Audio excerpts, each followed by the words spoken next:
Chegamos na carta de Colossenses, na nossa leitura da Bíblia.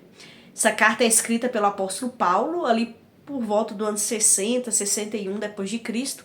Paulo está preso, então essa é mais uma carta da prisão, direcionada a uma igreja.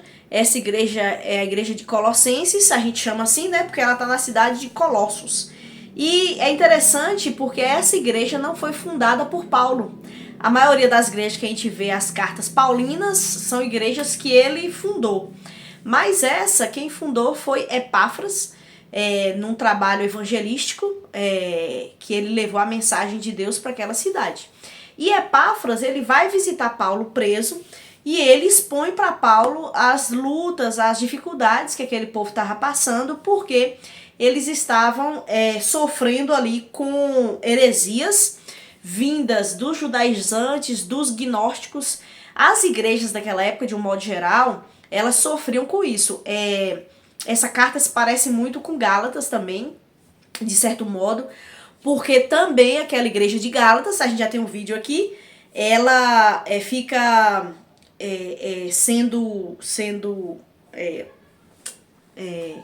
levando e ouvindo muita heresia dos judaizantes.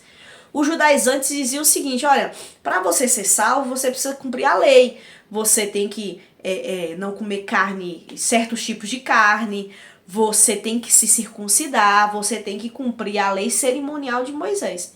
E dava esse peso pro povo, né? Você não é judeu, você é gentil, mas você tem que se tornar um judeu para você ser salvo. E não é dessa forma de jeito nenhum. A salvação é somente por Jesus. E nas cartas, Paulo vai sempre bater nessa tecla a respeito do evangelho, do poder do evangelho e da obra de Cristo. Porque a obra de Cristo, ela é completa. Ela nos liberta de todas as artimanhas criadas pelo ser humano para ser salvo. Porque nós não conseguimos nos salvar. Então nós precisamos do Salvador Jesus. E tinha também os gnósticos, que traziam sempre um ensinamento errado a respeito de Jesus. Às vezes eles falavam, Jesus não veio ao mundo, mas ele não era de carne e osso. Quando Jesus morreu na cruz, ali era um homem qualquer, não era o próprio Deus.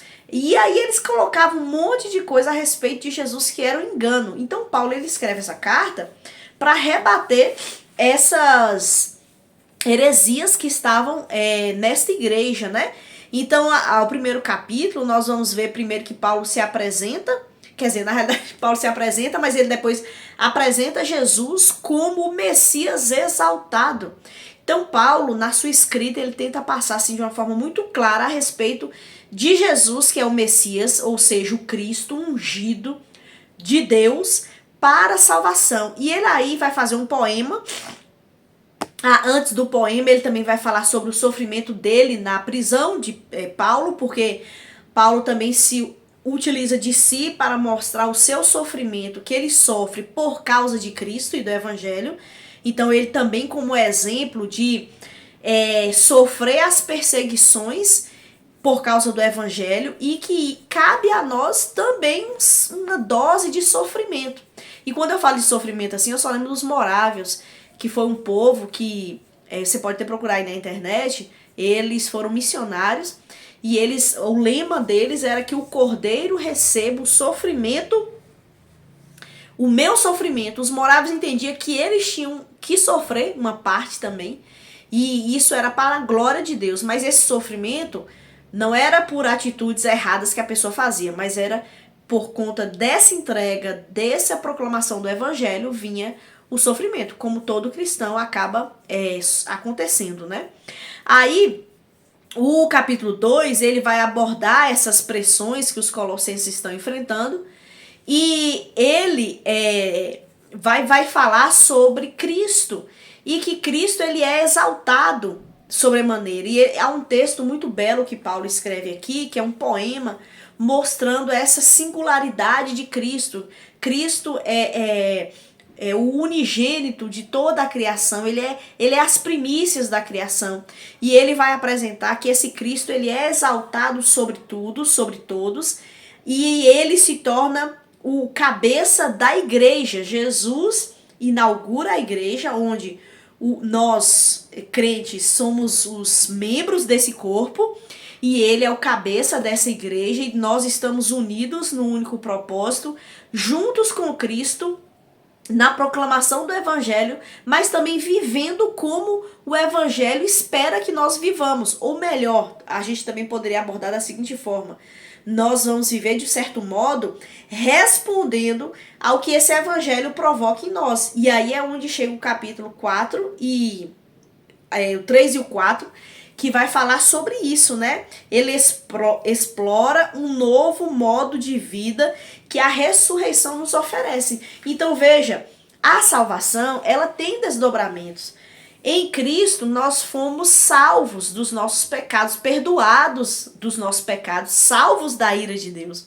Fomos mortos com Cristo e ressuscitamos com Ele. Então, Deus nos deu essa nova vida para vivermos de maneira a glorificar o seu nome. E aí, no final lá do capítulo, ele vai falar sobre, por exemplo, os relacionamentos. Que no Império Romano e tal, os homens, eles exploravam da família de um modo geral, eles batiam, eles utilizavam os filhos da maneira que eles queriam, às vezes eles davam esses filhos, eles espancavam esses filhos, era uma atrocidade. Com as mulheres havia uma violência muito grande. E agora Paulo fala, epa, o evangelho chegou, a coisa é diferente. A esposa vai se submeter ao marido, assim como a igreja se submete a Cristo, respeitando esse marido e se submetendo à direção dele no lar. Ela vai confiar na liderança do seu marido e apoiá-lo.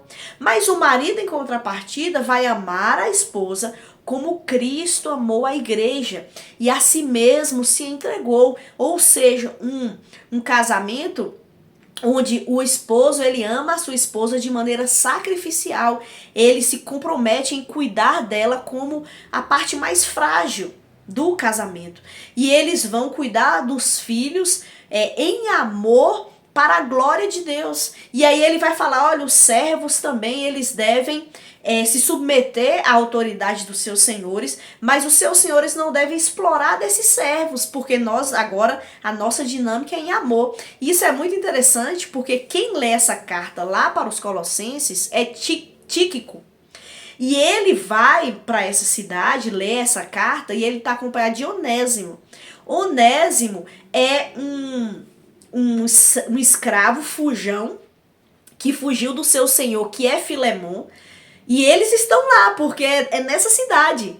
E Paulo, as orientações que Paulo dá, e depois Paulo escreve uma carta para Filemon, que nós vamos ver, né? Bem curtinha essa carta, só é um capítulo. Mas Paulo aqui está colocando, olha, Filemon, você deve cuidar de Tíquico, de Onésimo, em amor, perdoando, porque Onésimo tinha fugido e tal. Paulo fala, agora vocês são irmãos. Como irmãos, deve haver um relacionamento de amor, de respeito, de cuidado, e cada um cumprindo ali o seu papel dentro da sociedade, mas sem a exploração, com respeito e em amor, porque agora todos nós somos corpo, somos um só corpo, que é a igreja, e Cristo é o cabeça, e todos nós nos sujeitamos a Cristo, quer marido, esposa, filhos, filhas, escravos, servos, todos nós somos um em Cristo, e em Cristo é lançado fora as barreiras que nos separam. Então, um texto maravilhoso. Leia a Bíblia, medite na palavra de Deus, vale muito a pena, e este vídeo é feito justamente para te animar a ler a palavra de Deus. E até a próxima, tá bom? Obrigado por você me acompanhar até aqui, Deus te abençoe e até a próxima.